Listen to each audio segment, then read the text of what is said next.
It is very unfortunate Easter for a Gresham man who was hit by a car while out walking his dog. Police say a drunken driver broke the man's leg and killed his Labrador Retriever mix.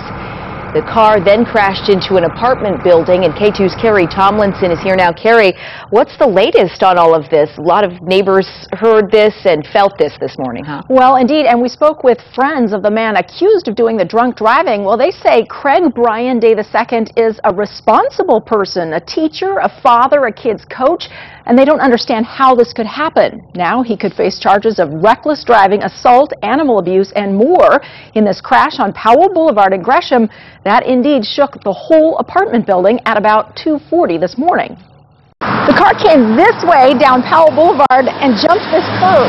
He hit this sign here, and also he hit a man who was walking his dog. The car kept going and took out this tree. Witnesses say the car kept going over, rolling several times, gouging out the earth here and also right here. The car ended up here, hitting this apartment. This is the storage unit, and also took out the window of the guy who lives here. He hit my place really hard and tore out my blinds in the window, and all that stuff was laying out here. Vernwood does not want to show his face, but he remembers what woke him up early this morning. Yeah, I was laying there with my cat, and just boom, like that. The whole time was this terrible, wrenching, grinding noise. It went on, and I kept thinking it's coming right at me. I just made it to my bathroom, and things started exploding in the living room, and it got really scary. I had debris all in front of both my doors. I couldn't even get out. I finally crawled over a bunch of stuff and come out here. I couldn't even tell what kind of vehicle it was. It was all coupled up. There was a big hole in my wall, so I just stayed up all night to make sure nobody crawled in. There was a policeman here, but still, the window's gone. Vern does not know how long he will have to live with his window boarded up. It had a lot of ventilation. And covered with tarp. Because I don't have to clean my vines.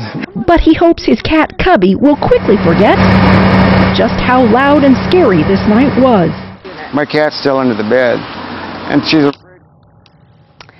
Now, the man who was hit is still in the hospital in fair condition, and that's Joshua Grant, of Gresham. The driver went to the hospital as well. He was arrested but allowed to leave the hospital, and apparently was allowed to go home instead of going to jail, and has a court date later. Oh, so sad for that guy. He has the tarp covering where his wall used to be. Exactly. He says it's actually warm with the board and the tarp, so he's going to be okay. Good that we're in the late spring months right. here, or getting there anyway.